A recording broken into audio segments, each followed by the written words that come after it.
My daughter kept accidentally eating my food out of the shared fridge, so I cooked her a very special batch of biscuits. She has never touched my food since. Right. Let me be upfront about something before I start. I am 63 years old. I have lived in the Waikato my whole life. I have raised 3 kids, buried a wife, fixed more fences than I can count. And I thought by this stage of my life, I had seen just about every kind of cheeky behavior a person could get up to. Then my youngest moved back home and reminded me that I had not, in fact, seen everything. I want to say that I love my daughter. I want to make that absolutely clear before I tell you what she did and what I did back. She is 26. She is funny when she wants to be. And when she is not raiding my fridge, she is actually a decent human being. But for about 8 months last year, living with her was like sharing a kitchen with a very well-dressed seagull. Let me explain how it started.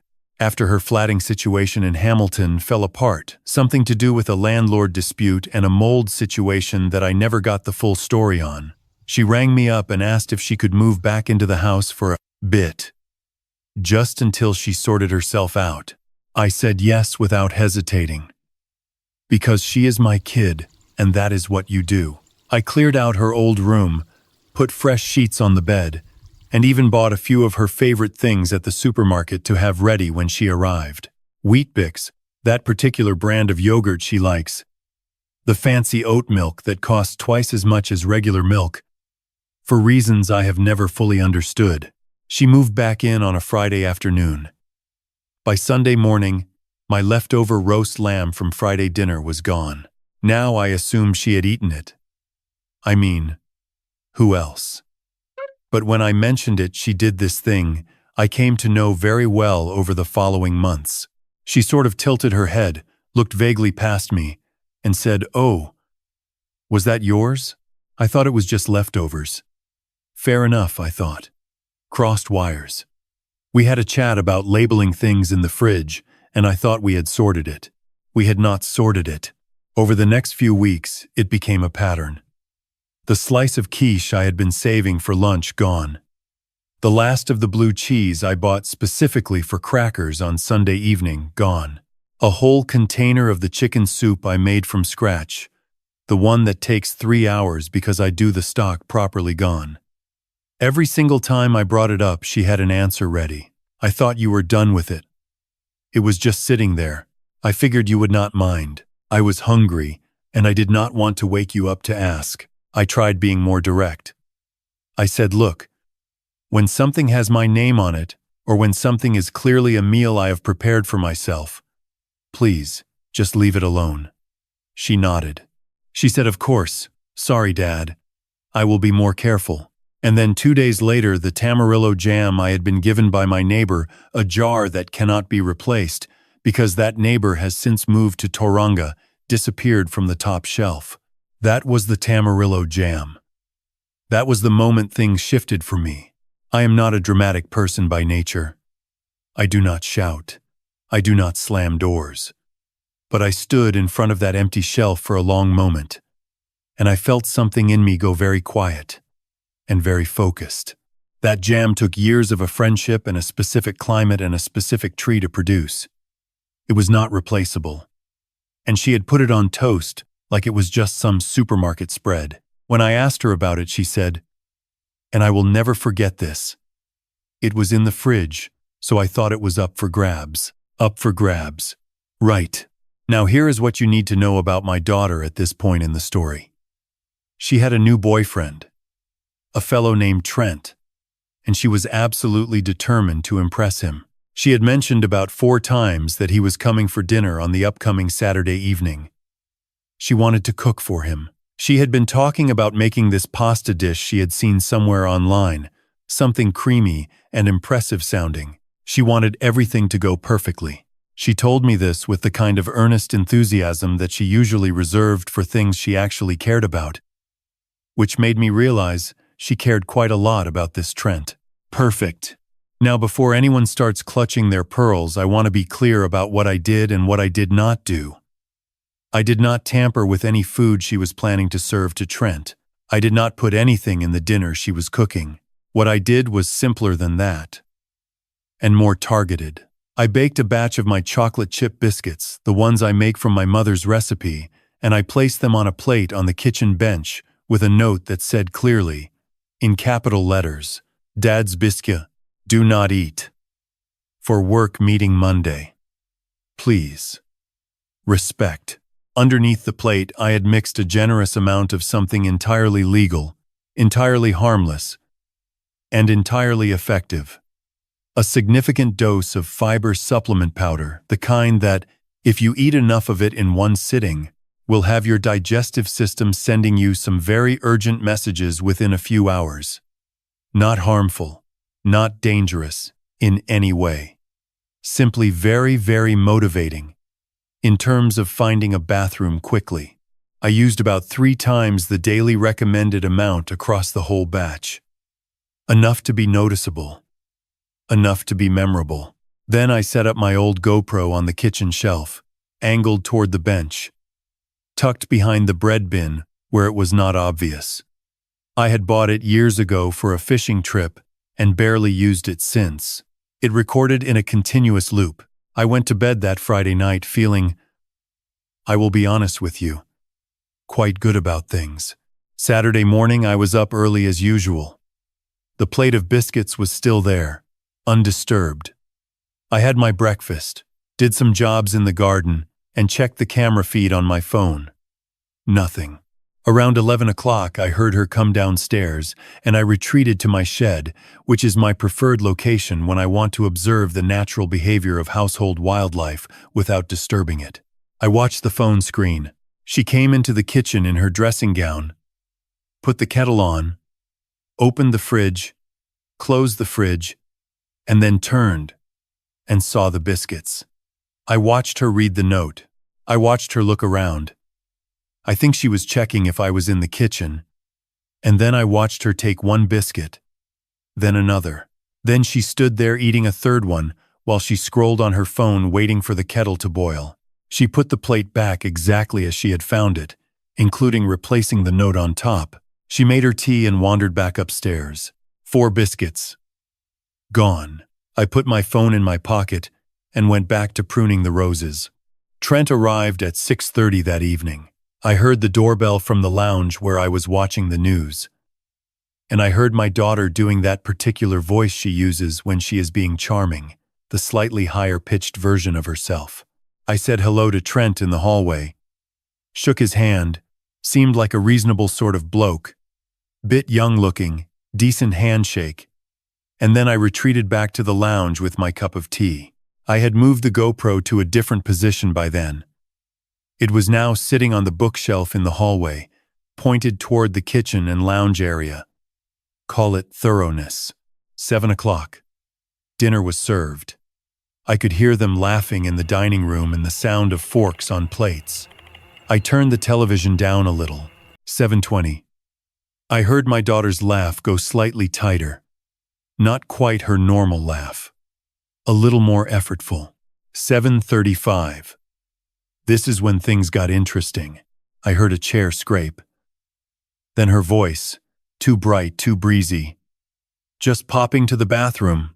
Won't be a sec. And then the unmistakable sound of someone walking faster than a casual stroll toward the hallway bathroom. I looked at my phone. On the camera feed, I could see Trent sitting at the table, still eating, looking mildly puzzled. He took another forkful of pasta. He topped up his own glass of water. He waited. 7:42. She had not come back. Trent cleared his throat. He checked his phone. He refilled his water glass again. A man can only drink so much water. 7:48. And then Trent's expression changed. He put down his fork. He shifted in his chair. He placed one hand flat on the table, like he was steadying himself. Then he shifted again. Then he stood up, looked toward the hallway with an expression I can only describe as desperate diplomacy. And he said in a raised voice, "Excuse me, is there another bathroom I could use?" From behind the bathroom door. "I'm still in here. Try the one upstairs." Now the upstairs bathroom was my bathroom, my private, personal bathroom that I keep the way I like it, and I will not apologize for that. Trent took the stairs 2 at a time.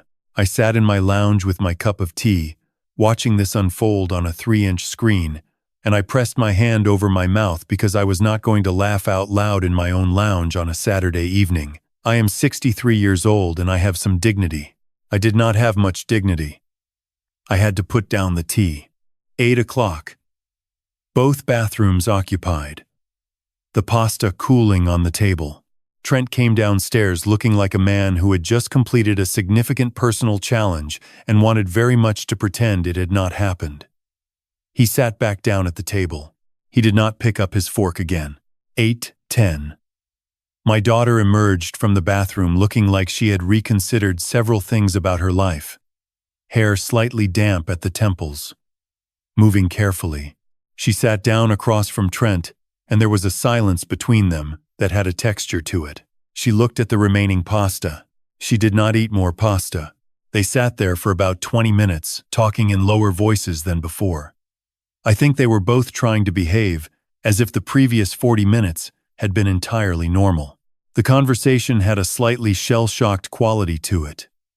The kind of chat you have when you are both pretending very hard that everything is fine. At 8:45, Trent said he had an early start and probably should head off. My daughter walked him to the door. I heard the goodbye, which was brief. The door closed. Silence. Then she came into the lounge. She stood in the doorway and looked at me with the particular expression of a person who has worked something out and is deciding how to approach it. "Dad," she said. I looked up from the television. "Good evening. How was dinner?" Something was wrong with those biscuits. Was there? I thought I followed Mum's recipe. Something was very wrong with those biscuits, Dad. Funny, I said. You should have left them alone then. They did say they were mine. She stared at me for a long time. Then she said, very quietly, "Did you put something in them?"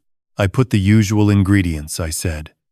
"Flour, butter, sugar, chocolate chips, and perhaps a little extra fiber for my digestive health. I'm 63. These things matter at my age." She continued staring at me. "You ate my biscuits," I said, keeping my voice completely level. "The ones that had a note on them, saying not to eat them, just like you ate my roast lamb and my quiche and my chicken soup and Margaret's tamarillo jam, which cannot be replaced. You ate them all. And every time I asked you about it, you had a reason why it was fine." She opened her mouth. "I am not finished," I said. "I did not put anything in those biscuits that would hurt you. You are perfectly all right. But I think you have had a fairly useful lesson this evening about what it feels like when someone does something to your food without asking." A longer silence this time. "Trent left early," she said finally. "Yes," I said. "I imagine the evening went slightly differently than you planned." She stood there for a moment longer, and then without saying anything else, she turned and went upstairs. I heard her bedroom door close. Not slammed, just closed. Firmly, with feeling. I turned the television back up. Now here is the aftermath. And this is the part I want to tell you about because I think it matters. The next morning she came downstairs and made us both a cup of tea without being asked. She put mine the way I like it, strong, small splash of milk. No sugar. And she brought it through to where I was sitting at the kitchen table. She sat down across from me. We drank our tea. After a while she said, "I owe you for the jam." I said, "Yes, you do. And I'll replace the other stuff I ate. The soup and the quiche and all of that." "Appreciate it," I said. "I didn't really think about it," she said. "Like, I knew it was yours, but I think I just sort of didn't think it was a big deal." "I know," I said. "That was obvious. That's probably worse, isn't it?" she said. "If I'd thought about it and done it anyway, that's one thing. But just not even thinking about it at all. It means you didn't think I was worth thinking about," I said. Not maliciously, But that's what it comes down to. She was quiet for a bit after that. Is Trent going to call? I asked. She made a face. Maybe. He texted last night, saying he had a good time. That's resilient of him, I said. That got a small laugh out of her, which I was glad about. Here is the thing I said to her later that day. When we were doing the dishes, and the mood had settled enough to say it properly, I told her that the reason the food thing bothered me so much was not really about the food. It was about the fact that I had said something, clearly and directly, and it had been ignored. Not once, not twice, but every single time. And when you live with someone, when you share a space with someone, the little things matter enormously. Not because the things themselves are enormous, but because they represent whether or not you are paying attention to the person next to you. When you take something that belongs to someone else without asking, and you keep doing it after they have asked you to stop, you are telling them that their feelings are not worth the small effort of consideration. You are telling them that your convenience is more important than their experience. And in a household, in a family, that compounds. It does not stay small. It grows into something that corrodes the relationship from the inside without anyone quite noticing until there is serious damage done. She listened to all of that. Really listened. I mean, not the polite head-nodding kind, but the actually taking it in kind. And then she said something that surprised me. She said, "Was Mum like that? Did she just get it?" And I said, "Your mum had her moments, but she listened when it mattered." That was the thing about her. We did not say much after that, but it was a good quiet. I want to say something to anyone who is watching this and who recognizes themselves in my daughter's side of this story, not the specific situation, but that general tendency to borrow or take or use something that belongs to someone else in your household because it is convenient and because you tell yourself they will not really mind. They mind. Even if they do not say anything yet, they mind. And the reason they have not said anything yet is probably because they care about you and they are giving you the benefit of the doubt, and that benefit has a limit. When someone tells you directly that something bothers them, that is them offering you a chance to do better before they stop offering chances. It is worth taking that opportunity seriously, because the people who live with you, who share their space with you, who make soup from scratch and save a particular piece of cheese for a Sunday evening, they are doing that as a small act of looking after themselves. And when you dismiss that without a thought, you are dismissing them. Boundaries inside a home are not walls. They are not unfriendly or selfish. They are the basic architecture of respect. They are what allow two or more people to share a space without slowly wearing each other down. My daughter has been back for 7 more months since that Saturday evening. She has not touched so much as a leftover I said was mine. She asks. She offers. A couple of weeks ago, she made that chicken soup herself, asked for my method. Made a whole pot, set aside a container for me before she served herself. Did not say anything about it. Just put it in the fridge with a note that said Dad's. That meant more to me than she probably knew. We are doing all right, the two of us. It is just me and her in this old house. And most evenings we sit down to dinner together and talk about nothing much, and it is actually quite good. She is saving up again, going to buy her own place eventually, and I will miss her company when she goes, even if I will not miss the seagull behavior. Trent, as it happens, did keep calling. He and my daughter have been going steady for about 5 months now. He came for Sunday dinner a few weeks back, and I made a roast, and there were biscuits for dessert. He looked at the biscuit plate with what I can only describe as mild professional caution before taking one. I gave him my most reassuring nod. They were perfectly normal biscuits. He seemed relieved. I have been thinking about this whole thing quite a bit since it happened, and the part that stays with me is not the biscuits or the camera footage or even the look on my daughter's face when she worked out what I had done. The part that stays with me is that cup of tea the next morning. her putting it down in front of me the way I like it, without being asked. That small gesture told me more about her character than anything that came before it. Here is what I have come to believe. At 63, after raising 3 kids and making most of the mistakes a person can make along the way we treat the small things belonging to the people we live with is actually a very accurate map of how much we think those people matter. Not in the dramatic moments anyone can be thoughtful when the stakes are obvious. It is in the ordinary moments, the Tuesday evening leftovers, and the jar of jam on the top shelf, that the real picture shows up. My daughter is not a bad person. She never was. What she had was a blind spot. The kind that develops gradually when you grow up being given things and never quite having to account for the cost of them. She did not think about the soup, because she had never had to think about the soup. It was just there. I was just there. And when something is always just there, it is easy to stop seeing it properly. That is the thing about taking people for granted. It does not usually come from cruelty. It comes from a kind of lazy comfort. A settling into the assumption that things will continue without any maintenance from your side. And the quiet people, the ones who keep making the soup and saving the good cheese and choosing not to make a scene, they absorb a lot before they reach their limit. When they do reach it, it tends to surprise everyone, including themselves. I am not proud of every choice I made in this story. The biscuits were petty, if I am honest. But I am also not ashamed of it.